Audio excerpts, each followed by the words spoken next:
Today's topic takes us to the kitchen, or more precisely to a simmering fire in a medieval hut. We'll explore 15 cheap dishes that medieval peasants ate to survive. Forget the feasts of kings and queens you see in movies. This is the real story, a story of hunger, ingenuity, and the sheer necessity of filling one's belly to endure another day of hard labor. Before we begin, dim the lights, get comfortable on your soft pillow, and leave the modern world outside. If you enjoy what you hear, please like and subscribe, but only if you want to. No pressure. In the comments, tell us where you're listening from and what time it is for you. Now take a deep breath, relax, and let's travel back to a time when the next meal was never guaranteed. A time without food delivery apps, without 24/7 supermarkets, just the land, labor, and a bubbling cauldron. The eternal pottage. This concoction simmers and bubbles all day while you toil in the fields under the scorching summer sun or the bone-chilling winter wind. You work from dawn till dusk, and the thought of this warm, albeit bland mass is the only thing that sustains you. When you finally return to your dark, damp hut, exhausted to the limit, it's waiting for you. The same cauldron, the same omnipresent smell, the same gray, thick, unappetizing mass. You don't have individual plates or bowls. These are unnecessary luxuries. You break off a stale crust of dark, dense bread and use it as both spoon and plate. You dip the bread into the cauldron, scooping up the thick liquid which immediately begins to soak into the porous crumb. The taste, it's hard for a modern person to describe. It's earthy, sometimes with a distinct bitterness from foraged herbs, occasionally with a slight ghostly sweetness from root vegetables like parsnips or carrots if you're lucky enough to have them. But most often it's just nothing. It's the taste of emptiness, the taste of necessity. This isn't food for pleasure, not an occasion for a family gathering. This is pure fuel, fuel needed to keep moving, to work the land that doesn't belong to you, to grow crops, most of which you'll meekly surrender to your lord as tax. There's almost never meat in this pottage. The idea of tender pieces of beef or chicken is a fantasy worthy of a fairy tale. Meat only appears if a small miracle or a minor tragedy occurs. Perhaps an old hen, past laying precious eggs, finally ends up in the cauldron. Or perhaps you were fortunate enough to find an injured rabbit in the forest before the Lord's gamekeeper spotted it. But such events are rare feasts, remembered for months. Mostly, your pottage consists of the simplest and cheapest grains: oats, barley, sometimes rye water from the nearest stream, and whatever can be gathered around your hut. To make it thicker and more filling, you often add bran, what today we would unhesitatingly feed to livestock. This adds bulk but no nutritional value. The consistency of this eternal stew is viscous, sticky, almost slimy. It lazily clings to your rough wooden ladle if you have one, and slowly, reluctantly slides back into the cauldron. The sound it makes isn't an appetizing, cheerful bubbling, but rather a tired, dull, intermittent grumble, as if the cauldron itself is complaining about its monotonous and joyless fate. This cauldron is never truly washed. Why waste precious water and time? Tomorrow you'll start all over again. Today's dinner scraps will become the base for tomorrow's breakfast, lunch, and dinner. Layers of flavors, or rather their absence, accumulate day by day, week by week, creating a unique, singular aroma of your home. It's the scent of poverty, survival, and endless, exhausting repetition. It's not just food, it's a liquid symbol of your life, cyclical, unchanging, full of hard labor, and completely dependent on what the land, the weather, and luck decide to throw into your eternal, never-empty cauldron. It is your constant companion, a witness to all your humble joys and countless sorrows, the silent center of your world, where every day is a struggle to simply make it to the next. The daily bread. If pottage was the liquid heart of your existence, then bread was its solid, reliable foundation. But forget airy white baguettes, fluffy rolls, or even the whole grain, seeded bread you buy at the supermarket. Your bread, the bread of the medieval peasant, was an entirely different creation. It was dark, almost black, incredibly dense, and heavy as a stone. It wasn't baked from fine, sifted wheat flour. That was a luxury available only to your lord and the clergy. But from coarse, cheap grains you grew on your small plot: rye, barley, oats, and sometimes even peas or beans, ground into flour. This bread was known by various names, but its essence was one. It was the staple, the most important food, providing the lion's share of calories needed to survive grueling physical labor. It was your breakfast, lunch, and dinner, your utensil for pottage, and your only snack. The process of making it was as laborious as your entire life. You didn't buy flour in sacks. You grew the grain, harvested it by hand with a sickle, threshed it to separate grain from chaff, and then faced one of the many injustices of your life, the necessity of taking it to the Lord's mill. You couldn't just grind it at home. Almost always, the feudal lord held a monopoly on the mill, and you were obligated to use his services, giving up a significant portion of your precious grain for milling, the so-called multure fee. This was a tax on your survival. The miller, often portrayed in folktales as cunning and dishonest, measured out his share, and you were never sure you got back everything that was due to you. With this flour, dark, coarse, full of bran, and perhaps even sand or small stones, you returned home. Baking bread was a communal or extended family affair. Rarely did anyone have their own oven. It was expensive and dangerous in wooden structures. More often, there was one communal oven in the village for the use of which you also likely had to pay. The dough was kneaded in a large wooden trough. It was stiff, unyielding, requiring immense effort to work. A piece of old dough, saved from the previous baking, was used as a starter, wild yeasts that gave the bread its characteristic sour taste. Loaves were shaped large, round, or oval, intended to feed a family for several days or even a week. They were baked for a long time until a thick, almost burnt crust formed on the surface, hard as wood. This crust was not a flaw but a necessity. It protected the moist, dense crumb from mold and staling, allowing the bread to last longer.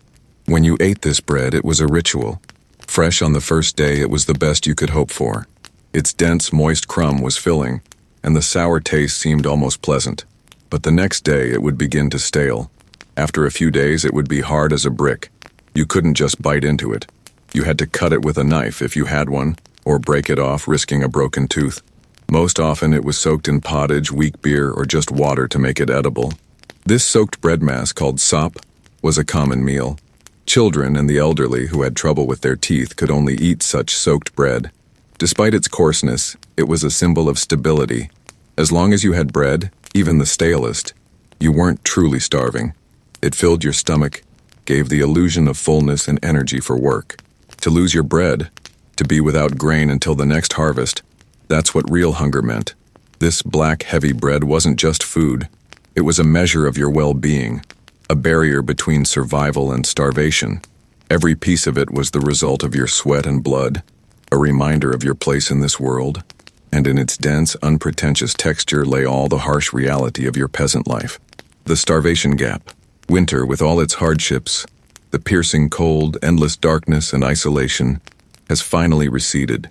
The arrival of spring, it seems, should bring relief and joy. Nature awakens, days grow longer, and the sun begins to warm the frozen earth. For you, the medieval peasant, this awakening of nature is a deceptive promise, a false dawn, because spring is not a time of abundance. It is the most terrifying, most hungry time of the year. It is the starvation gap, or as it was also called, spring hunger. It's a cruel paradox. Everything around you comes to life, but your food reserves are at their lowest point, and there are still several long, agonizing months until the new harvest. Imagine your pantry, if this modest, dark room can even be called that. In the autumn, after the harvest, it was relatively full. Sacks of grain stood against the wall, bunches of onions and garlic hung from the rafters, and in the corner, perhaps, lay a salted ham, your only hope for meat during winter. All winter you lived on these provisions, stretching them with desperate frugality. Every piece of bread, every spoonful of pottage was strictly rationed. But winter was long. Now as the first spring rains wash over the roads, you look at your supplies and a quiet horror grips you. The grain sacks are empty, or contain only a handful of dusty chaff at the bottom. The last shriveled vegetable was eaten weeks ago. The salted meat is long gone, leaving only a greasy bone that you've boiled several times in the cauldron to extract even a drop of flavor and nourishment. Your stomach clenches with hunger. This isn't the slight hunger a modern person feels before lunch. It's a deep, aching, constant pain. It keeps you awake at night and haunts you during the day. And the worst part is that now, when you are at your weakest, the most strength is demanded of you. The fields need plowing. The hard, winter-compacted earth must be turned over, using a primitive wooden plow that you drag yourself, along with your single ox, as hungry as you are. Then you must sow, casting precious seeds into the earth, the very grains you could eat now to satisfy your tormenting hunger. Every ear of grain thrown into the ground is an act of faith and a desperate gamble. You give away your last food in the hope that nature will be merciful and return it to you tenfold in a few months. What if late frosts hit? What if a drought begins? What if locusts destroy the sprouts? These thoughts constantly churn in your mind as you work from dawn till dusk, feeling your strength abandon you. During this time, your diet becomes even sparser and more desperate than usual. Pottage turns into a watery broth, perhaps thickened with elm bark or bran, if any is left. You go into the forest and meadows searching for anything edible. Your delicacies become the first shoots of nettles which must be carefully blanched to avoid stinging. Young dandelion leaves, bitter but full of vitamins. Wild sorrel. You dig up any edible roots you can find. You look for last year's forgotten nuts under rotten leaves. Every calorie found is a small victory in your daily war against starvation. Your body begins to betray you. You lose weight. Your skin becomes dry and pale. Old wounds begin to bleed, a sure sign of scurvy, a disease caused by a lack of vitamin C. Your gums swell and bleed. Your teeth loosen. You feel constant weakness, dizziness. Every step is difficult. You look at your children, their faces pale, eyes large and sunken. Their laughter, which still echoed in winter, has been replaced by quiet apathy. You give them the best pieces, if bitter herbs can be called that, but it's still not enough. Mortality, especially child mortality, sharply increases at this time of year. People don't die from exotic diseases, but from simple exhaustion and complications caused by malnutrition. A weak body cannot fight even a common cold. Spring hunger is an annual test of endurance, a filter that sifts out the weak. It shapes your worldview, making it fatalistic. You don't expect gifts from life. You only hope to survive another hungry season, to make it to the first, still green, harvest. And when finally, in early summer, you can pick the first young beans or dig up the first tiny turnip, their taste will seem like divine nectar. Not because they are exquisite, but because they mean one thing: you have survived again. The spring hunger is over. Until next year. Dairy, a rare indulgence. In a world where fat and protein were the most valuable currency, dairy products, milk, cheese, and butter, were not everyday food, but rather a rare and precious luxury. In your modern conception, a farm probably brings to mind plump cows peacefully grazing in green pastures, yielding gallons of milk every day. The reality for you, the medieval peasant, was infinitely far from this idyllic picture. Your cow, if you were even fortunate enough to own one, was your most valuable possession, more important than your hut. But this cow was not like modern high-yielding animals. She was small, thin, and gave very little milk, especially during the hungry winter and spring months when she herself barely had enough feed. More often, a peasant family had a few goats or sheep, which were hardier and could survive on sparse pastures. Milk itself was perishable and almost never consumed fresh by adults. Without refrigeration and pasteurization, fresh milk quickly soured, especially in warm weather. It was food for the youngest children, and perhaps for the sick or elderly, if the family could afford it. Every sip given to an adult was a sip taken from the future, from the cheese or butter that could be stored and help you survive difficult times. Therefore, almost all the precious milk you managed to obtain was immediately processed. This was women's work, another of the countless duties that fell on the shoulders of the household mistress. The process of making butter was long and tedious. Milk was left in wide, shallow clay bowls for the cream to rise to the top. This cream was then carefully skimmed off and poured into a wooden churn. Then began hours of monotonous, exhausting work. You, or your wife, or your older children, would move the wooden plunger up and down for hours, churning the cream until it finally began to thicken and separate into golden clumps of butter and thin, sour buttermilk. The buttermilk was not thrown away, that would be unthinkable waste. It was drunk or added to pottage, giving it a slight tartness and additional nutrients. The resulting butter was washed in cold water, salted to preserve it longer, and formed into a small round. This lump of butter was a true treasure. It wasn't spread generously on bread, as it is today.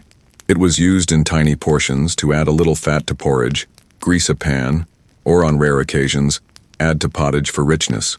More often, it was sold at market, or given to the lord as part of the rent. Cheese was another way to preserve the nutritional value of milk for many months. The cheese-making process was a true art, passed down through generations.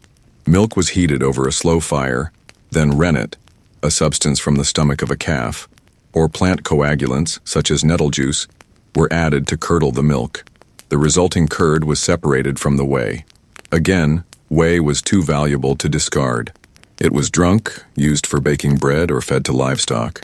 The curd was salted, sometimes herbs were added, and then it was tightly packed into wooden or woven molds and pressed, usually under a large stone, to squeeze out the remaining moisture. The drier the cheese, the longer it could be stored. The result was small, hard, very salty cheese wheels. This was not creamy brie or fragrant cheddar. It was simple, coarse peasant cheese, often with a pungent, sharp smell and a rubbery texture. This cheese was your pocket food. A piece of such cheese along with a crust of black bread and an onion constituted a typical lunch you'd take with you to the field. It was a concentrated source of protein and fat that could sustain your strength during a long workday. But even this simple cheese was a seasonal product. It was produced mainly in summer when the grass was lush and animals gave the most milk. In winter, when milk yields dropped, cheese production ceased. Therefore, the summer cheese wheels had to be stretched throughout the long winter. You would cut the thinnest slices, almost transparent, and eat them with reverence. For you, a person whose diet consisted mainly of bland grain porridge, the salty, pungent taste of cheese was a true explosion of flavor, a bright spot in the gray palette of your diet. It was a reminder of summer, of warm days and green grass. Owning a cow or even a few goats placed your family a step above your poorest neighbors. It meant access to this rare, precious source of fat and protein, which could be the difference between mere survival and relative, by medieval standards, prosperity. Foraging, the wild larder, your fields, your tiny garden, and your few animals were the foundation of your survival, but they were unreliable and capricious sources of food. Crops could fail, livestock could fall ill, and supplies could run out long before the earth yielded fruit again. In these desperate moments, and simply as a constant supplement to a meager diet, you turned to another, older and wilder pantry, the forests, fields, and swamps surrounding your village. Foraging was not a hobby or a pleasant nature walk. It was vital, daily work, a critical skill that could mean the difference between starvation and survival. This wild larder was free, but it required deep knowledge, a keen eye, and a willingness to eat what a modern person would consider at best strange, and at worst, disgusting. The forest was your main ally. In autumn, it offered a true bounty. You, along with your children, spent countless hours stooped over, scouring the forest floor for nuts. Acorns, despite their bitter taste, were especially important. You collected them by the sackful. You couldn't just eat them as they were. They contained too many tannins, which could cause severe stomach upset. So you soaked them in running stream water for several days to remove the bitterness, then dried and ground them into coarse flour. This flour was mixed into bread to save precious grain, or boiled into a bitter but filling porridge. Hazelnuts and beech nuts were a real treat. Oily and nutritious, they were a rare source of healthy fats. You ate them raw, dried them for winter, or pressed them to extract a tiny amount of valuable oil. In spring and summer, the meadows and forest edges transformed into your vegetable garden. You knew every edible herb, every root, every leaf. Young nettles, dandelions, wild sorrel, goosefoot, plantain, all went into the cauldron, adding not only bulk to your eternal pottage, but also much-needed vitamins that helped fight scurvy after a long winter. You knew which roots to dig up: wild parsnip, burdock, chicory.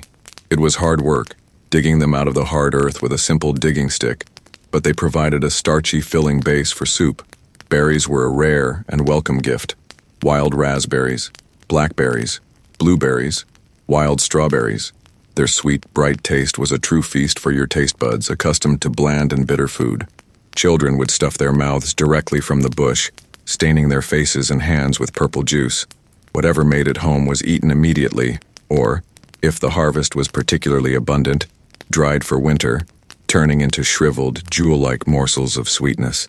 Mushrooms were another important resource, but also very dangerous. You didn't have scientific guidebooks or identification apps. All your knowledge was passed down by word of mouth from parents to children.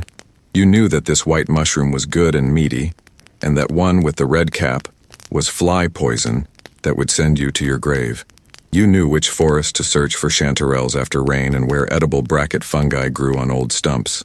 A mistaken mushroom identification was fatal, and village stories were full of tragic cases of families poisoned by the wrong dinner. But the risk was worth it, because mushrooms gave the stew a meaty texture and a deep, earthy flavor, creating the illusion that it contained meat. However, this free larder of nature was not entirely yours. The forests, fields, and rivers formerly belonged to your lord. Although gathering berries, herbs, and mushrooms for personal use was generally permitted, strict rules existed. You couldn't just cut down trees for firewood wherever you pleased. There were rights for collecting fallen wood, pannage, or grazing pigs in an oak forest so they could eat acorns, and these rights often had to be paid for or worked off. And most importantly, hunting was strictly forbidden. All wild animals in the forest, deer, boars, even rabbits and pheasants, were considered the lord's property. Poaching was severely punished, but we'll talk about that later. Your right to forage was a pauper's right, the right to pick up crumbs from nature's table that didn't interest the rich. This skill, this intimate connection with the environment, was an integral part of your existence. You read the forest like a book, knowing its secrets, its gifts, and its dangers. And this book, written in roots, leaves, and mushrooms, often saved your life. Small beer, the daily drink. Today, when you feel thirsty, you walk to a tap and pour a glass of clean, cool, safe water. You do it without thinking. For you, the medieval peasant, such a simple act would be an unimaginable luxury, akin to magic.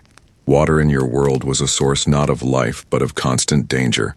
The rivers, streams, and wells from which you drew water were far from clean. They received sewage from villages. Animal waste and dirty clothes and tools were washed in them. The water was murky, full of bacteria and parasites, and drinking it raw was like playing Russian roulette with your health. Dysentery, cholera, typhoid, and countless stomach illnesses were constant companions of medieval life, and often their source was water. So what did you drink to quench the thirst that constantly plagued you after hard labor in the fields? The answer might seem strange to a modern person. You drank beer. But this was not the beer you know today. Not a strong, aromatic lager or ale. Your everyday drink was so-called small beer. This was a weak, watery, low-alcohol beverage that was the primary source of liquid for everyone, men, women, and even children.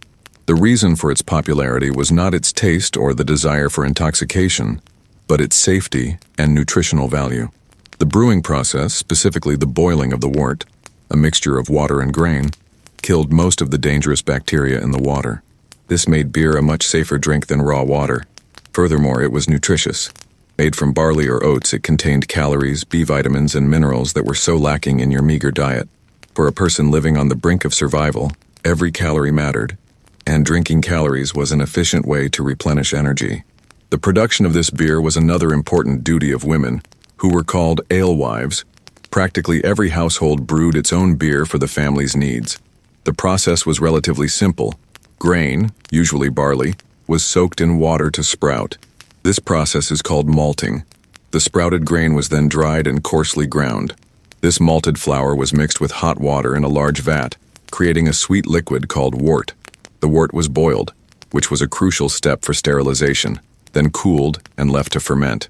Unlike modern brewing, hops were rarely used or not at all, especially in the early Middle Ages. Hops add bitterness to beer and act as a preservative, but they were not widely available. Instead, herbs like wormwood or yarrow might be added for flavor, but most often the beer was simply sweet from the grain. Fermentation occurred due to wild yeasts floating in the air, making the taste of each batch unpredictable. Small beer resulted from the second or even third rinsing of the same batch of grain. The first, most concentrated portion of wort went to make strong, good ale, which was intended for feasts, sale, or for the Lord, but the remaining grain was steeped in water again and again, leaching out the last remnants of sugar and nutrients. It was from this second or third rinsing that your everyday beer was made. It was murky, watery, with an alcohol content probably no more than 1–2%. This was not enough to get drunk, but enough for the drink not to spoil as quickly as water. Its taste was likely bland, slightly sweet, and bready, perhaps with a sour tang from wild yeasts. You drank it in enormous quantities. Historians estimate that an adult man engaged in heavy physical labor could drink up to a gallon, about 4 to 5 liters, of such beer a day. It was with you everywhere. You drank it in the morning to wash down stale bread. You took a leather flask or wooden barrel of beer with you to the field to quench your thirst throughout the day. In the evening you drank it at supper, soaking bread in it. It was such an integral part of life that in some manners, part of workers' wages was paid in beer. It was more than just a drink. It was your safe water, your liquid food, your universal thirst quencher.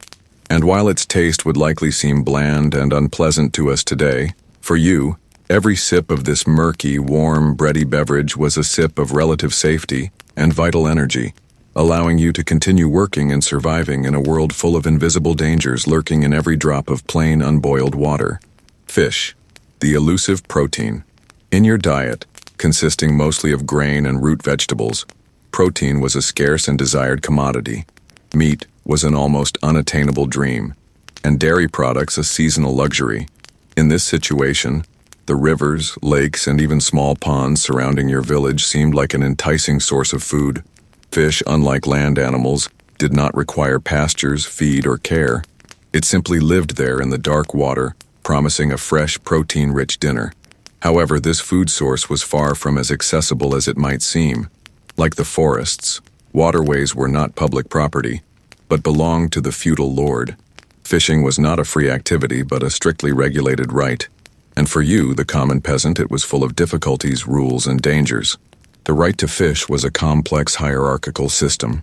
The lord of the manor held exclusive rights to the best sections of rivers and lakes, especially those where valuable fish such as salmon, trout, or pike were found. These areas were carefully guarded, and any attempt to fish there without permission was considered poaching, punishable as severely as illegal hunting. You, if lucky, might be granted the right to fish in less appealing places, in slow, silty tributaries, in marshy ponds, or in certain, less fish-rich sections of the common river. Sometimes, you had to pay an additional tax for this right, or give a portion of your catch to the lord. Often, you were only allowed to catch certain types of fish, those considered coarse or peasant, fish such as eels, tench, roach, or bream. Even with permission, you faced the problem of tackle. You didn't have modern carbon fiber rods with thin lines and a set of lures. Your fishing gear was primitive, handmade from available materials. The most common method was using woven traps or weirs. You wove them from willow branches, creating a conical or cylindrical structure, with a narrow entrance through which fish could swim in, but not escape. You set these traps in suitable locations, tying them to snags or reeds, and left them overnight, hoping for a catch in the morning. This was a passive, unreliable form of fishing. Often the traps were empty or contained only a couple of small fish. Another method was using nets, but good nets made of linen or hemp were expensive and required a lot of labor to make. Most likely, you only had a small hand net or scoop net, with which you could try to catch fish in shallow water. Hook and line fishing was also practiced, but hooks were crude, made of bone, wood, or, if you were lucky, iron, and lines were made of horsehair. Finding suitable bait, worms, larvae, was another challenge. Given the murky water and primitive gear, the chances of success were low. Sometimes peasants resorted to more desperate and often illegal methods such as stunning fish, throwing certain plants like mullein into the water that stupefied the fish and caused them to float to the surface. But if you were caught doing this, the punishment was severe. The most valuable and desired catch was the eel. These snake-like fatty fish were numerous in silty rivers and ponds. They were caught with special spears or in complex labyrinth traps set in their migration paths. Eels were so important that they were often used as currency to pay taxes and rent. They could be eaten fresh, but more often they were smoked or salted to preserve them for winter. Smoked eel was a real delicacy. Its fatty, smoky meat was a welcome variety after endless pottage. Fish also played a key role in observing religious precepts. The church calendar was dotted with fast days, Fridays, eves of major holidays, and the entire period of Lent, when the consumption of meat was strictly forbidden. On these days, fish became the only permitted source of animal protein. This sharply increased demand for it and made it even more valuable. For you, this meant that even if you managed to catch some fish, it often went not to your table but for sale or as part of your rent, so you could buy more cheap grain with the proceeds. Thus, fish, swimming so close yet behind so many barriers, was a constant reminder of your place in the world. It was a symbol of missed opportunities, a slippery, hard-to-get protein that tantalized you from the murky depths. Catching good fish was a stroke of luck, a feast that broke the monotony of your diet and provided a rare moment of taste pleasure in a life full of bland and monotonous food. Eggs, fragile treasures. In your world, where every food source was precious, even nature's smallest gifts held immense significance. Among them, eggs occupied a special place. Unlike elusive fish or forbidden wild game, eggs were a source of high-quality protein that you could, theoretically, produce right in your own yard. They were small, encased in fragile shells, nutritious treasures that could bring much-needed variety to your monotonous diet. However, like everything else in your life, access to this simple product was limited and fraught with difficulties. Eggs were not an everyday food, but rather a seasonal treat and an important economic asset. Your main egg providers were chickens, but forget modern hybrid breeds that lay an egg a day year-round. Your chickens were small, hardy, semi-wild birds that roamed freely around the village during the day, foraging for insects, seeds, worms, and food scraps. You didn't feed them special grain. That would be an unthinkable waste of precious calories meant for humans. Due to such a meager diet and lack of selective breeding, your chickens didn't lay often. They laid eggs mainly in spring and summer, when daylight hours were long and forage was abundant. In winter, due to cold and food scarcity, they practically stopped laying. This meant that eggs were a strictly seasonal product, appearing just when grain supplies were running low, making them even more valuable during the starvation gap. Every egg laid was a small victory. Chickens laid wherever they pleased, in bushes, in the barn, under the porch. The daily search for eggs was an important task, usually assigned to children. Finding a nest with several eggs was a real joy. The eggs were significantly smaller than modern ones with paler yolks, but their nutritional value was immense. They were a concentrated source of protein, fats, vitamins, and minerals. In a world where your diet consisted mainly of carbohydrates, one egg could be a significant help. Besides chickens, some peasants kept ducks or geese if there was a pond or stream nearby. Their eggs were larger and fattier than chicken eggs, but the birds were more demanding in terms of conditions. However, not all eggs laid ended up on your table. Eggs were an important form of currency and tribute. One of the most common taxes you paid to your lord or the local church was precisely the egg tribute, especially at Easter. You were obliged to give a certain number of eggs, often several dozens, as tribute. This was a cruel irony. At the very moment your chickens began laying after a long winter and you most needed this nutritious food, you were forced to give away most of your harvest.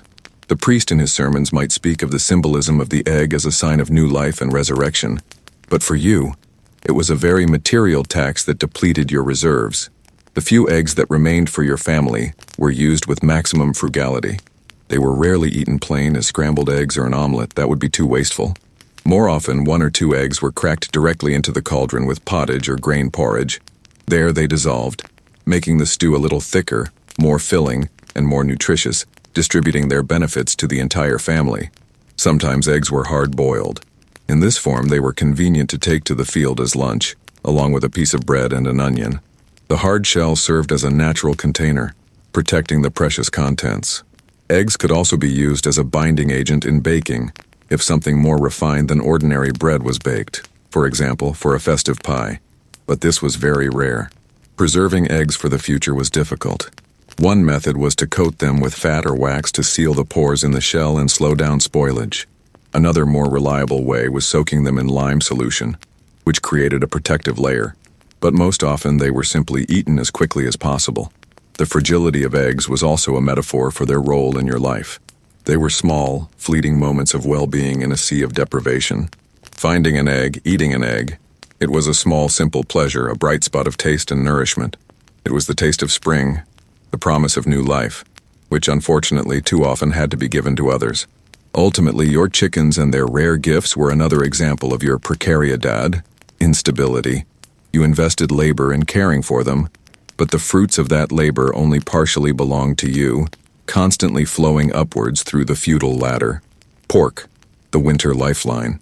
In your mind, shaped by endless bowls of grain porridge and bitter herbs, the word meat was almost sacred. It signified feast, wealth, strength. But fresh meat was practically unavailable to you. Cattle were too valuable as draft animals to be slaughtered, and sheep yielded wool and a little milk.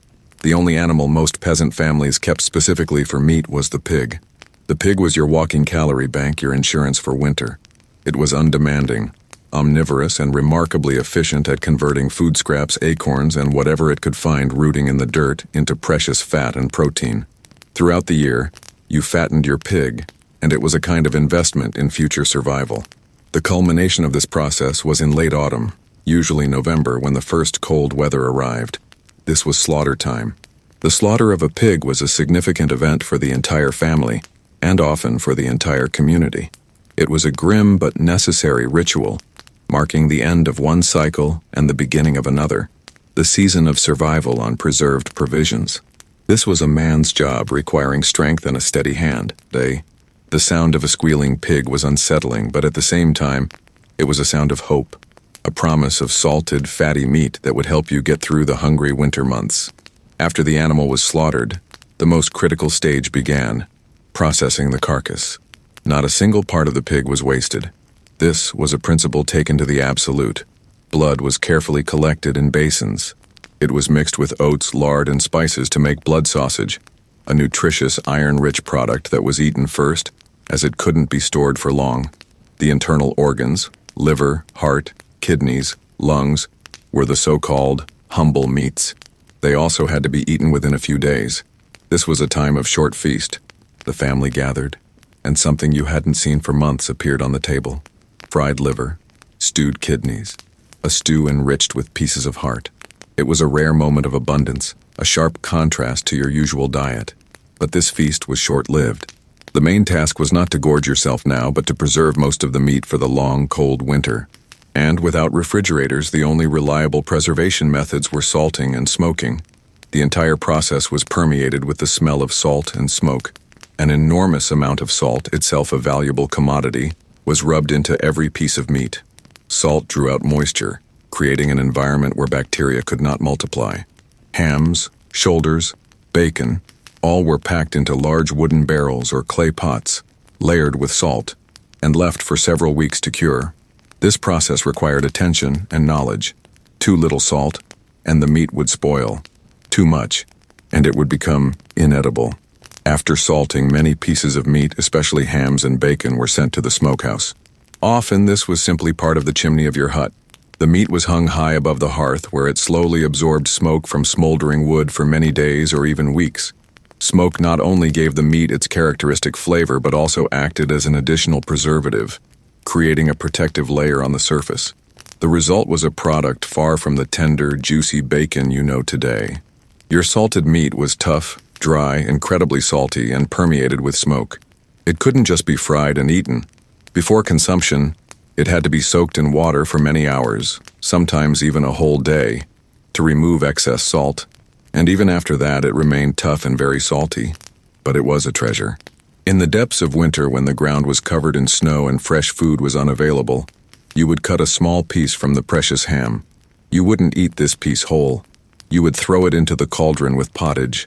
There it would slowly simmer, imparting its salty, smoky flavor and precious fat to the bland stew of grain and water. One small piece could transform an entire cauldron of food, turning it from mere fuel into something that brought pleasure and deep satisfaction. Fat, or lard, was no less important than the meat itself. It was trimmed, rendered, and stored in clay pots. This was your primary cooking fat for the entire year.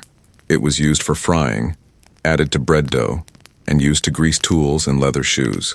It was a concentrated source of energy that warmed you from the inside during bitter frosts. Thus, salted meat was not just food. It was the taste of winter, the taste of foresight and survival.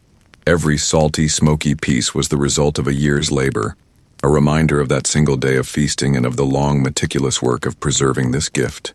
It was your lifeline in a sea of hunger, a promise that as long as there was a ham hanging in the smokehouse, your family could survive another winter.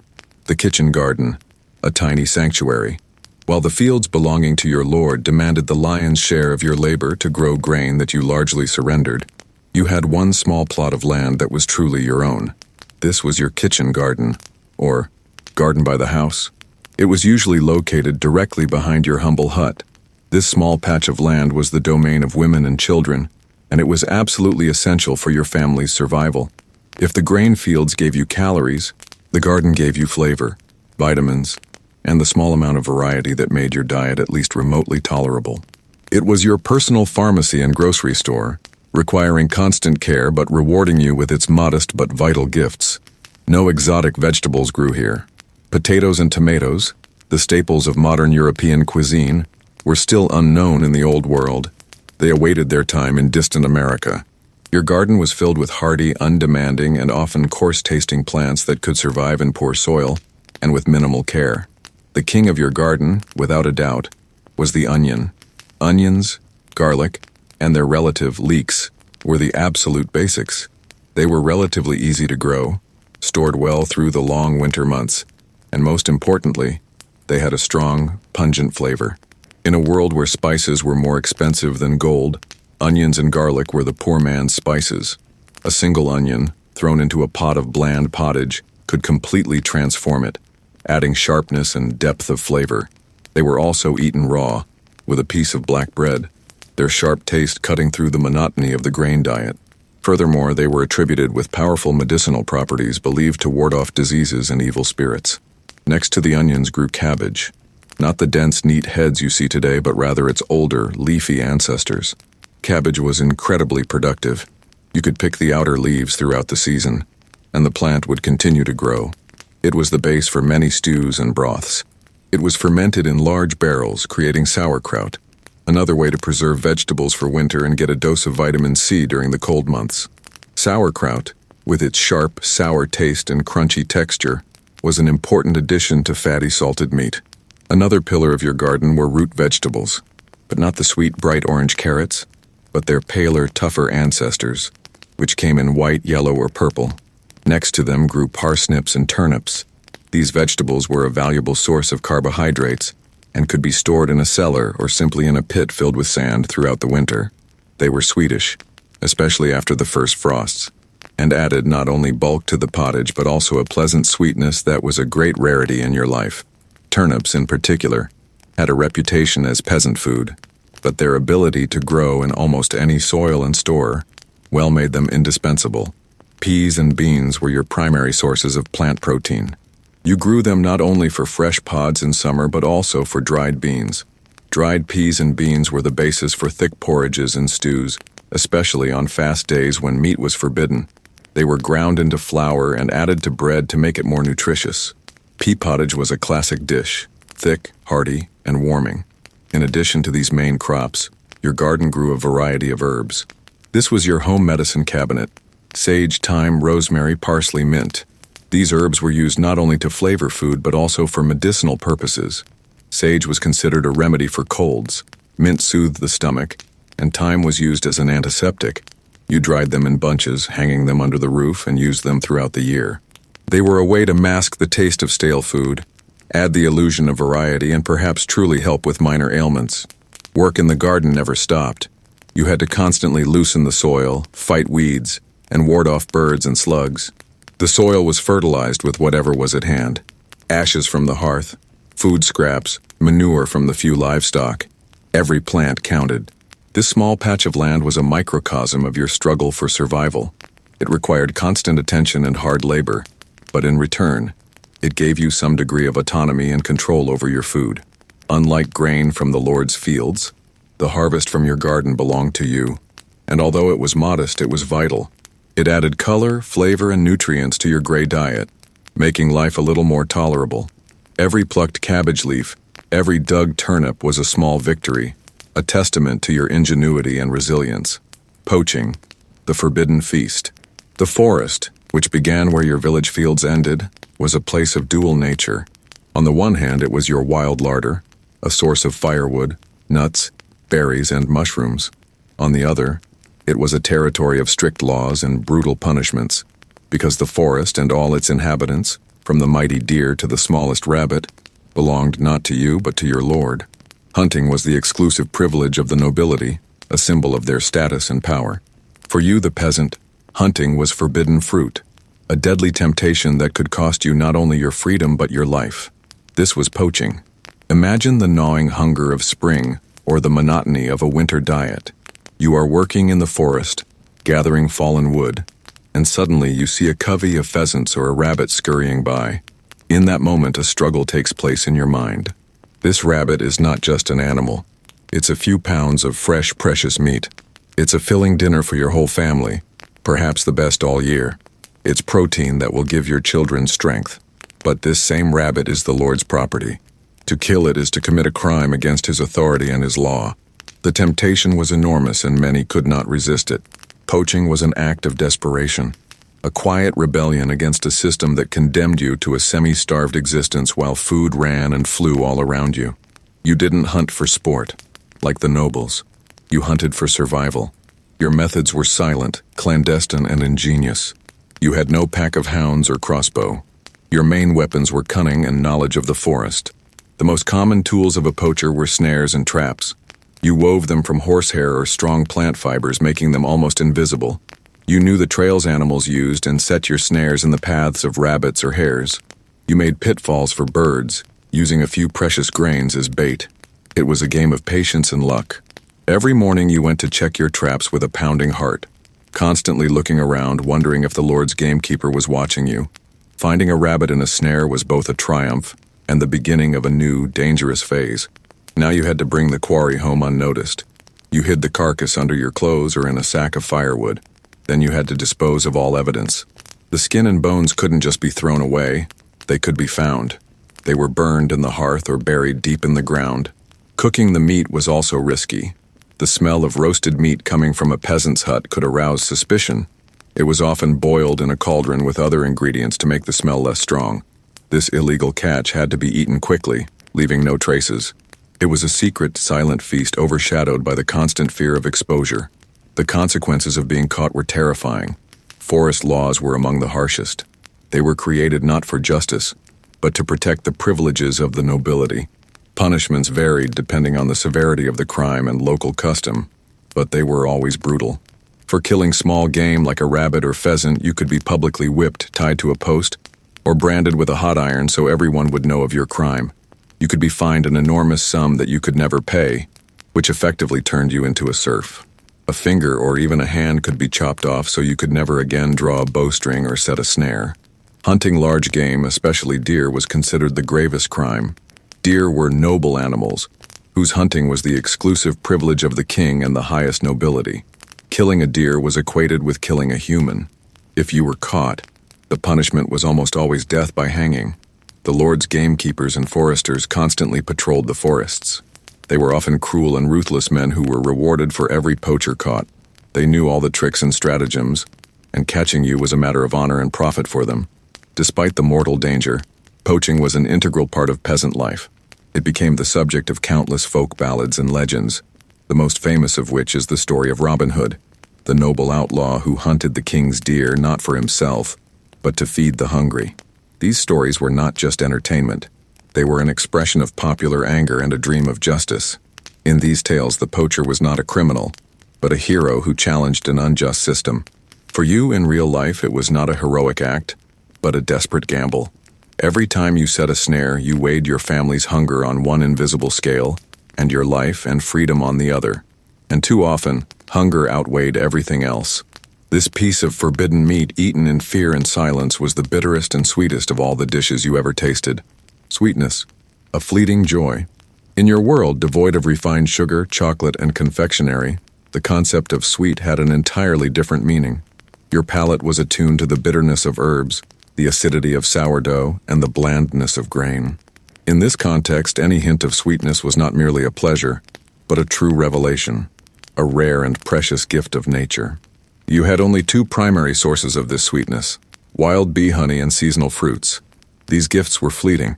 They had to be cherished and used with the utmost frugality, serving as a bright but brief reminder that even in the harshest life, there was room for small joys.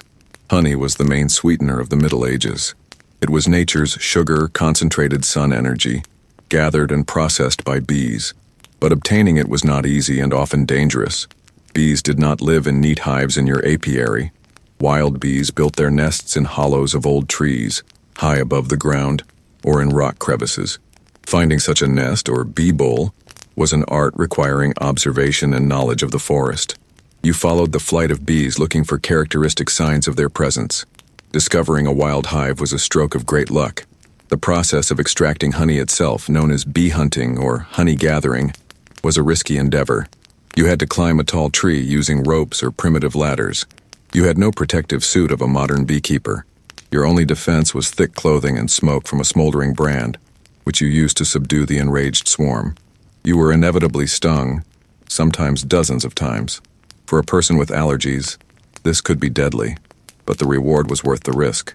You would break off pieces of honeycomb, heavy with golden, fragrant honey and full of nutritious larvae, which were also considered valuable food. Honey was not just food, it was medicine. It was used to treat wounds, as it has antiseptic properties. It was mixed with herbs to make cough syrups. And of course, it was used as a sweetener. A tiny spoonful of honey added to porridge or herbal tea transformed them into a delicacy. Mead, an alcoholic beverage, was made from it, which was nobler and more expensive than everyday beer. But honey was too valuable to be consumed frequently. Most of the honey you harvested you would likely sell or give as tribute. The second source of sweetness was fruit. Your garden might contain a few fruit trees if you were lucky. These were not modern hybrid varieties with large, juicy fruits. Your apples were small, sour, and hard, more suitable for making cider than for eating raw. Pears were tart and gritty. Perhaps you had a plum or cherry tree. These fruits were a seasonal treasure appearing in late summer and autumn. In season, you ate them directly from the tree, enjoying the burst of sweet juice. It was a time of abundance when even peasant children could eat their fill of something sweet. But the season was short, and fruits spoiled quickly. Therefore, the main task was their preservation. You dried apples and pears, slicing them thinly and spreading them in the sun or hanging them in garlands in a warm place by the hearth. Dried fruits became shriveled and tough, but they retained their sweetness and could be stored all winter. A handful of dried apples added to pottage gave it a pleasant, sweet-sour taste. Thick jams were made from fruits using honey as a preservative, but this was an expensive luxury. Most often apples were used to make cider. Apples were pressed, the juice fermented, yielding a low alcohol, refreshing drink that was an alternative to beer. Besides cultivated fruits, you gathered wild ones. Wild apple and pear trees yielded small but fragrant fruits. You collected sloe berries, tart, astringent berries that became sweeter after the first frosts. Hawthorn, rose hips, rowan berries, all were used. They were made into infusions and added to stews. These wild fruits were not so much a treat as a source of vitamins, especially vitamin C, which was vital for preventing scurvy. Sweetness in your life was fleeting and always associated with labor. You had to climb a tree, risking being stung, or wait a whole year for the harvest to ripen. It was not something to be taken for granted. Perhaps that is why it was valued so highly. Unlike monotonous daily food, a sweet taste was the taste of a feast, the taste of rare pleasure. It was a short, bright moment that broke the grayness of everyday life and reminded you that nature, despite all its harshness, could sometimes be generous. Every piece of honeycomb, every handful of berries was not just food, but concentrated joy that you savored and remembered for many months. Nose-to-tail eating, nothing wasted. The principle of nothing goes to waste was not just a saying, but an absolute law of survival in your world. When the rare stroke of luck in the form of a slaughtered pig or perhaps an old sheep or goat brightened your life, the utilization of the animal was total, reaching limits that a modern person would find shocking. You could not afford the luxury of choosing only the best cuts. Every organ, every drop of blood, every piece of cartilage, and even the bones were a priceless resource. These parts, which today we politely call offal, and in those days simply humble meats, were not waste, but an important part of your short feast of abundance. They required knowledge and skill to prepare, but rewarded you with nutrients and a variety of flavors you were deprived of for most of the year. First, after the animal slaughter came the blood. It could not simply be poured onto the ground. That would be sacrilege towards food. The blood was carefully collected in a large basin, constantly stirred to prevent clotting. It was rich in iron and protein, and had to be used immediately. The most common dish made from blood was blood sausage. Fresh blood was mixed with fillers at hand, oat or barley groats, finely chopped lard for fat, and herbs like thyme or marjoram for flavor. This thick, dark mixture was stuffed into thoroughly washed animal intestines, which were then boiled or baked for a long time. The result was a dense, filling sausage, eaten within the first few days. Its taste was rich, metallic, and for you, it was the taste of strength and health. Next came the internal organs, or offal. Liver, heart, kidneys, lungs, all had to be cooked and eaten within a few days before they spoiled. This was a time of true feasting. Liver, the most tender part, might be quickly pan-fried with onions in precious lard. Its rich, slightly sweet taste was the height of gastronomic delight. The heart, being a dense muscle, required long simmering. It was sliced and added to the cauldron, where it became the base for a thick, flavorful stew, completely unlike your usual watery pottage. Kidneys had a strong, specific odor and needed to be soaked before cooking, but they were also used. Even the lungs, which had a spongy texture, were boiled and added to stews or used as filling for pies. The stomach and intestines required the most painstaking work. They had to be repeatedly washed in the river, scraped and cleaned until they were absolutely pristine. This was a long and unpleasant task, but necessary. The washed intestines became casings for sausages. The stomach, as in the famous Scottish dish haggis, could be stuffed with a mixture of oatmeal, finely chopped offal, heart, liver, lungs, onions, and spices, then boiled. This was an incredibly hearty and economical dish, allowing all remnants to be used. The animal's head was also used entirely. It was boiled for a long time to make broth until all the meat and cartilage separated from the bones. This meat was then finely chopped, mixed with concentrated broth that solidified into jelly when cooled, and resulted in a dish known as head cheese or brawn. This was another cold dish that could be stored for some time. Brains were considered a delicacy, their texture delicate and creamy. The tongue was boiled until tender and eaten as a separate dish. Even pork ears and trotters, consisting mostly of cartilage and skin, were boiled down to a thick, gelatinous broth that was the base for aspics or simply added to pottage for richness. And finally, the bones. After all the meat was scraped off, they were not discarded. They were crushed with a heavy hammer to get to the bone marrow, a concentrated source of fat and calories.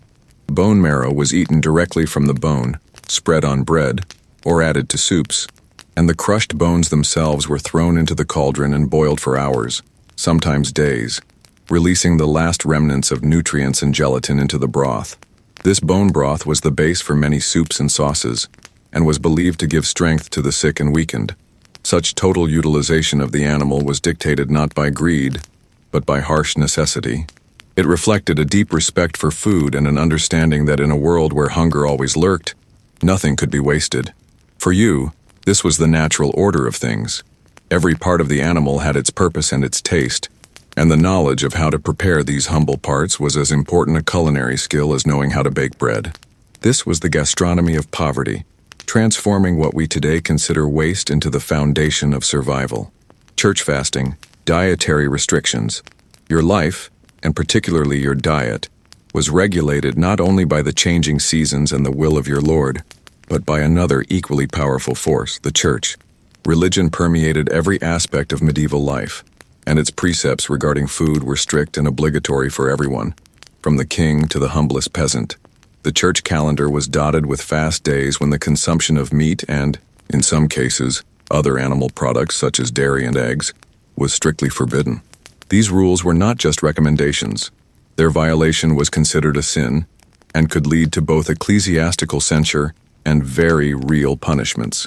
For you, these days were not so much a spiritual exercise as another test of ingenuity in an already limited food choice. There were an astonishing number of fast days in the year. First, every Friday was a fast day, in remembrance of Christ's crucifixion. Second, Saturdays, in some regions, and the eves of all major religious holidays, such as Christmas or Pentecost, were fast days. But the most important and exhausting period was Lent, the 40-day period before Easter, which conveniently fell right during the hungriest time of the year, spring, exacerbating an already desperate situation. In total, fast days could make up to a third or even half of the entire year. On these days, your already meager diet became even more restricted. The main prohibition on fast days was the meat of warm-blooded animals. This meant that your precious salted meat, a piece of which you might have hoped to add to your pottage, was forbidden, but the prohibition was not absolute. Church laws, full of subtleties and loopholes, created an interesting classification of animals. Animals living in water were not considered meat in the same sense. This rule turned fish into the main product of the Lenten table. Suddenly, your duty to fast transformed into a necessity to eat fish, which, as we already know, was not easy or cheap. The demand for fish on fast days sharply increased, and with it, prices. The Lord's rivers and ponds became even more guarded. For you, this meant that on Friday, you most likely had to eat not freshly caught eel, but the cheapest salted or dried fish you could afford, such as herring. Salted herring was the bread of fast days. It was caught in huge quantities in the North Sea, salted directly on ships and transported in barrels throughout Europe. It was cheap, but almost inedible without prior preparation. It was so salty that it had to be soaked in water for many hours to get rid of the excess salt. Then it was boiled or baked. Its strong, pungent fish smell permeated your hut, but it was a source of protein, and it was permitted. Interestingly, other aquatic or semi-aquatic creatures were also classified as fish. The beaver, for example, due to its scaly tail and life in water, was considered fish in some regions, and its meat could be eaten during Lent. The same applied to otters and even some seabirds, such as puffins. Of course, these were exotic exceptions, unavailable to you, but they show how flexible theology could be when it came to food. During the strictest fasting periods, like Lent, the prohibition extended not only to meat but also to lactocinia, dairy products, milk, cheese, butter, and eggs. This was a real blow. It meant you couldn't even add a little milk or butter to your porridge to make it more filling. Your bread had to be baked with water, without adding eggs or whey. Your diet was reduced to an absolute minimum: grain, water, vegetables, and herbs. Your pottage became even blander and more watery. On these days, you relied entirely on your garden, on your stores of dried beans and peas, and on what you could gather in the forest. Thus, church fasts had an enormous impact on your life. They dictated the rhythm of your consumption, creating cycles of feast day on meat days and famine on fast days. They shaped the economy, creating a huge market for the fishing industry, and they forced you to be even more ingenious. You learned to cook pea dishes that mimicked the richness of meat. You discovered new edible plants. You learned to appreciate the simple tastes of vegetables and grain. Although these rules were imposed from above and often exacerbated your already difficult situation, they perhaps unintentionally made your diet more diverse, forcing you to seek alternative food sources. But at the end of a long gray Lenten day, as you ate your bland turnip and barley pottage, you probably weren't thinking about spiritual purification, but about how much you longed to hear the sizzle of a piece of bacon in a pan. Spices and herbs, flavor and medicine. In your world, where refrigerators were fantasy and food was often on the verge of spoilage, spices were not just a way to enhance flavor, but a vital necessity. However, the exotic spices we take for granted today, black pepper, cloves, nutmeg, were an unattainable dream for you. They arrived from afar, from Asia and the Middle East, along dangerous trade routes and cost exorbitant sums. A peppercorn could cost as much as a pig. These treasures were destined for the tables of kings and wealthy merchants, who used them not only for taste but to display their status and wealth. Your palate, however, was much more modest and entirely dependent on what you could grow in your garden or find in the surrounding forests and fields. Your spices were herbs, seeds, and roots, and they played a triple role, making food edible, serving as medicine, and adding essential nutrients. The main purpose of your seasonings was to mask unpleasant tastes and odors. Meat, if you had any, was rarely fresh. Salted meat had a sharp, salty taste. Fish, especially preserved fish, had a strong smell. Grain could be stale or infested with weevils. In these conditions, strong-smelling herbs were your best friends. Garlic and onions, as we've already discussed, were the absolute basics. Their pungent sulfuric aroma could overpower almost any other, less pleasant smell. You added them in large quantities to all dishes, from pottage to bread. Another important group was seeds. Mustard seeds were particularly popular. You would grind them with a little water, vinegar, or beer to get a sharp, pungent paste, similar to modern mustard. This paste was an ideal accompaniment to salted meat or bland fish. Its sharpness stimulated appetite and helped push down coarse food. Dill, caraway, and coriander seeds were also grown and used to flavor bread and stews. They added warm, spicy notes, creating the illusion of a more complex dish. Horseradish was another poor man's spice. The root of this plant, which you dug up in your garden or found in the wild, had an incredibly sharp, piercing taste, similar to wasabi. It was grated and served as a condiment for meat or fish. Its pungency was so strong that it was believed to clear the head and cure colds. Your garden and the surrounding fields were a true pharmacy. You knew the medicinal properties of every herb. Sage, with its strong resinous aroma, was considered a panacea for many ailments. Its name comes from the Latin salvare, meaning to save. It was added to fatty dishes, as it was believed to aid digestion. Rosemary and thyme had antiseptic properties and were used for meat preservation, as well as for making cough remedies.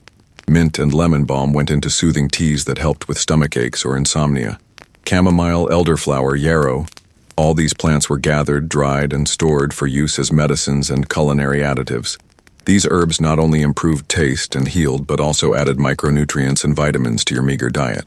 Green leaves of parsley, dill, or lovage added to pottage were a source of vitamins A and C, especially important during the winter and spring months. This was an intuitive nutritional science based on centuries of experience. You didn't know about vitamins, but you knew that rosehip broth helped with scurvy, and nettles eaten in spring cleaned the blood and gave strength. The use of these herbs was an art.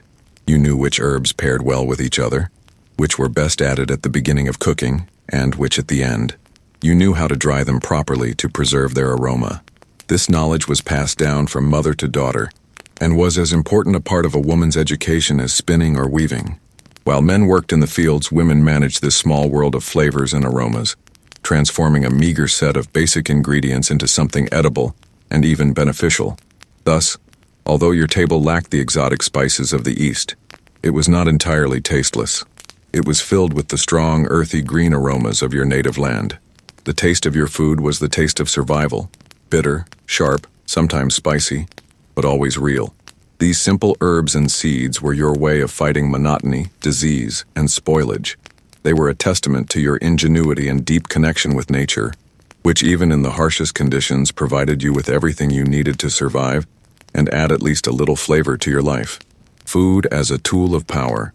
Food in your world was not just a means of sustenance, it was a powerful instrument of power, an invisible yet strong foundation upon which the entire feudal system rested. The structure of society, from the king at the top to you, the peasant at the very bottom, was inextricably linked to the control over food production and distribution. Hunger, or more precisely the constant threat of hunger, was not an accidental misfortune, but an ingrained mechanism that ensured the stability of this unjust order and kept you in submission. Your dependence on food was your main vulnerability, and those above you understood and exploited it perfectly. The basis of this system was control over land.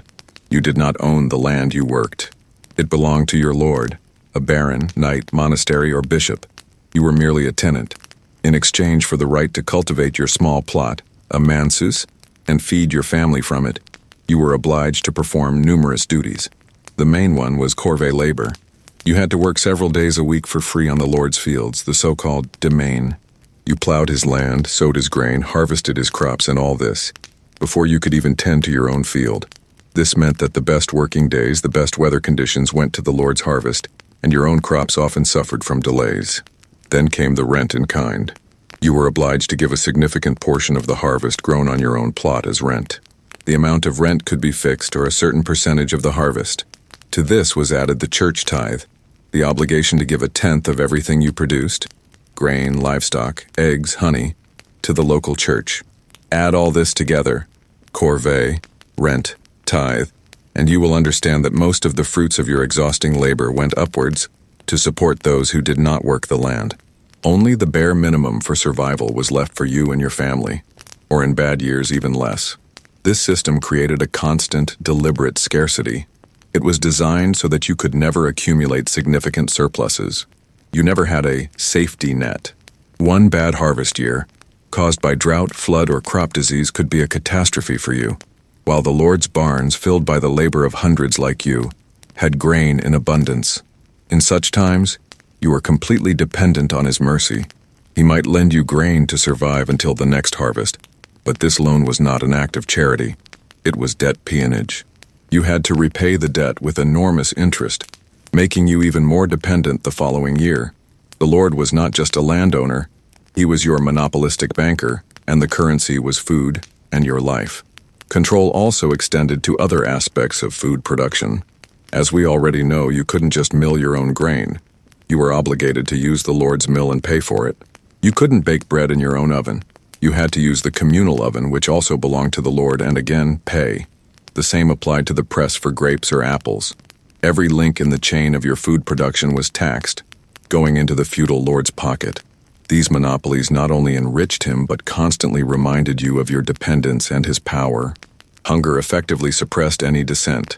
A hungry, emaciated person whose thoughts are only occupied with how to feed his children tonight is unlikely to organize a rebellion.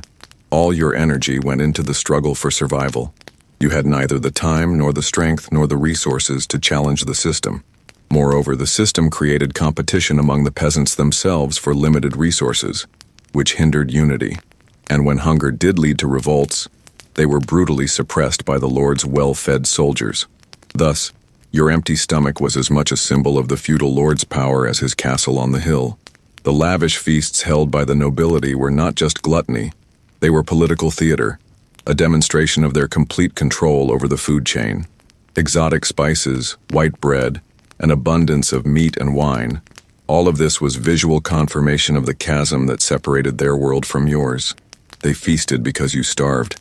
Their abundance was built on your scarcity. Food was the language in which power spoke, and in that language your place was clearly stated. You were the base of the pyramid, and your lot was to bear all its weight, receiving in return only enough sustenance to keep carrying it. The miller's gold thumb, a tax on survival. At the center of your struggle for survival lay the most important product, grain. It was the basis of your bread, your pottage, and your beer. But the journey from the ear of grain cut in the field to the flour ready for kneading was marked by another form of exploitation, another hidden tax on your existence. This was the obligation to use your Lord's mill. In your world, there was no freedom of choice. You couldn't build your own hand mill or band together with neighbors to create a cooperative. The mill, whether water-powered or wind-powered, was a technological marvel of its time, a complex and expensive structure, and almost always, it was the feudal lord's monopoly. This right, known as banalité, was another powerful lever of control and enrichment. Imagine the process. You've harvested your meager crop, separated the grain from the chaff.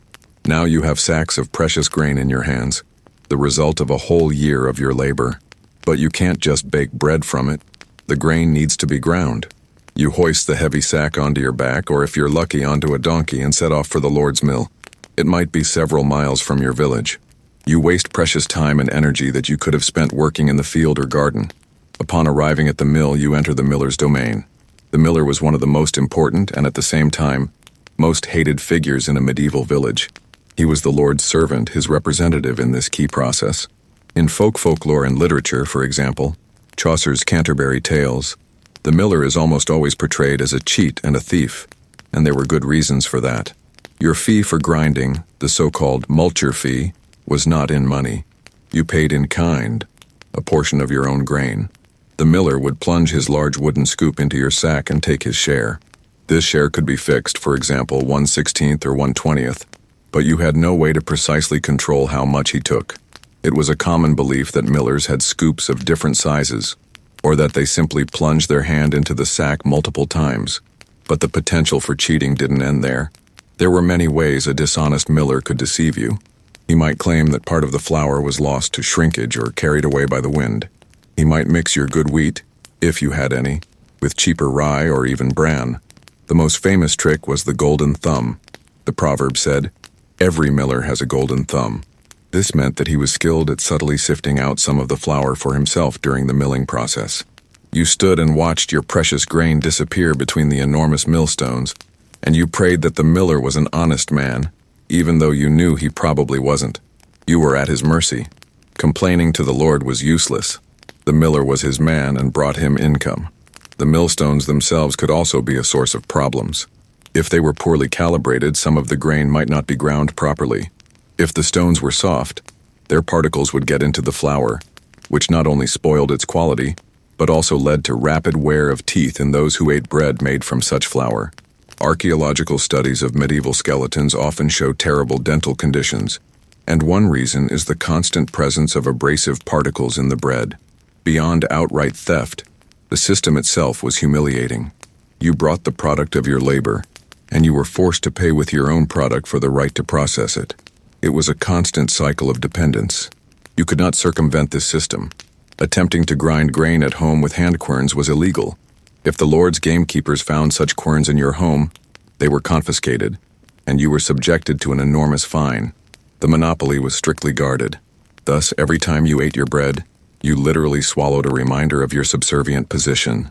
In its taste, there might be bitterness not only from bran, but also from resentment. The cost of milling was a hidden tax that further reduced the amount of food available to your family.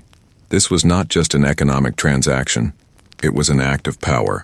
The Lord controlled not only the land, but also the technology. He owned not only your labor, but also the process of transforming that labor into food. And the miller, with his dusty face and cunning grin, was the living embodiment of this daily, exhausting exploitation. He stood between you and your daily bread, and his golden thumb was always in your sack. Preservation, the fight against spoilage. In your world, where there were no refrigerators, freezers, or vacuum packaging, nature itself was your main enemy in the struggle for food. Microbes, mold, insects, and rodents were an invisible army constantly trying to destroy your precious, hard-won supplies. The fight against spoilage was not just a routine task, but a constant, exhausting war, requiring knowledge, foresight, and continuous labor. A mistake in this matter meant not just a spoiled dinner, but potential starvation for your family in winter. Therefore, the art of preservation was one of the most important skills you possessed, the key to survival between one harvest and the next. Your primary task was the preservation of grain. Grain was the foundation of your diet, and it needed to be kept dry and safe from pests throughout the year. After harvesting and threshing, the grain had to be thoroughly dried. Any residual moisture could lead to mold, which not only made the grain inedible but could also be poisonous, causing diseases such as ergotism, St. Anthony's fire, if the mold was ergot. You dried grain in the sun if the weather permitted, or in special grain dryers, which were structures with slatted floors under which a low fire was lit. This was a risky process. Too strong a fire could burn the crop. Grain was stored in clay vessels, wooden chests, or woven baskets coated with clay, trying to make them as airtight as possible to protect against mice, rats, and weevils. But pests still managed to get in, and part of the harvest was inevitably lost. Preserving meat, as we already discussed, was an entire science. Salting was the main method. Salt, being a powerful dehydrating agent, drew water from muscle tissues, creating an environment unsuitable for bacteria. Meat was either rubbed with dry salt or submerged in concentrated brine. This process required a large amount of salt, which was an expensive commodity. After salting, meat was often smoked. Slow smoking over cold smoke for many days not only imparted flavor, but also coated the meat with a layer of resinous substances that had antibacterial properties and repelled insects. Another method was drying. Meat was cut into thin strips and dried in the wind and sun until it became hard and light. Fat was another important preservative. By rendering pork fat, you obtained pure lard that could be stored in pots for months without spoiling. Sometimes pre-cooked meat was completely covered with this fat. The solidified fat created an airtight barrier that protected the meat from contact with oxygen and microbes. This method, known as confit, allowed meat to be preserved for a long time. Fish was preserved using the same methods as meat: salting, smoking, and drying. Salted herring and dried cod, stockfish, were staple international trade products precisely because they could be stored for years. Stockfish was so hard that it had to be pounded with a hammer and soaked for several days before cooking. Vegetables and fruits presented a different challenge. Some root vegetables, such as turnips and parsnips, could be stored in a cool, dark cellar or simply in a pit, covered with sand, which helped maintain humidity and protected against rodents. Onions and garlic were braided into strings and hung in a dry, well-ventilated place. But most vegetables and fruits required more active preservation. Drying was the simplest method. Apples, pears, mushrooms, peas, all were dried in the sun or by the hearth. Fermentation was another ingenious solution to the problem. Sauerkraut is a prime example. Cabbage was finely shredded, rubbed with salt, and tightly packed into a barrel. The salt drew out juice, and lactic acid bacteria, naturally present on cabbage leaves, began the fermentation process. They converted sugars into lactic acid, which acted as a preservative, inhibiting the growth of putrefying bacteria. The result was not only a product that could be stored all winter, but also one that was rich in vitamin C and probiotics. Similarly, other vegetables were fermented, such as cucumbers and turnips. Dairy products also required immediate processing. Milk was turned into cheese and butter. Cheese, in essence, is a way to preserve the main nutrients of milk, protein and fat. The harder and saltier the cheese, the longer it could be stored. Butter, mixed with salt, could also be stored longer than fresh cream. This constant battle against entropy was an integral part of your annual cycle. Autumn was a time of frantic activity when all the harvest had to be processed and stored. Winter was a time of slow consumption of these reserves, a constant checking to see if mold had appeared, or if mice had gnawed a hole in the storage bin. Your life depended on the success of these methods. One spoiled barrel of salted meat or one moldy sack of grain could lead to tragedy. The art of preservation was not just a set of techniques. It was a philosophy based on foresight, economy, and a deep understanding of the laws of nature. The family meal, a silent ritual. In your world, where life was public and privacy an unheard-of luxury, eating was one of the few rituals that brought your family together at the end of a long and exhausting day. But forget the image of a cheerful family dinner, full of laughter and conversation around a laid table. Your family meal was a simple, almost silent, and harsh ritual, reflecting the full weight of your existence. It was not a time for socializing, but a functional necessity, fueling up for the next day of hard labor. The atmosphere, the utensils, and the very act of eating were as crude and unpretentious as the food itself. Your home, a single-room hut with an earthen floor and a smoky hearth in the center, served as kitchen, bedroom, and dining room all at once. You had no separate dining table. At best, you had a crudely built plank table on trestles, which was put away after meals to free up space. At worst, and more likely, you ate sitting on low benches, chests, or simply on the floor around the hearth where your dinner simmered in the cauldron. Lighting was scarce, just the flickering firelight and perhaps a single tallow candle or oil lamp that smoked and smelled bad. Shadows danced on the walls, creating a grim and intimate atmosphere. Utensils were minimal and primitive. Each family member might have had their own wooden or clay bowl, rough and often cracked. But plates were rare. More often, a thick, stale piece of bread called a trencher served as a plate. You placed your portion of food on it, and when you had eaten the contents, you ate the juice-soaked plate itself.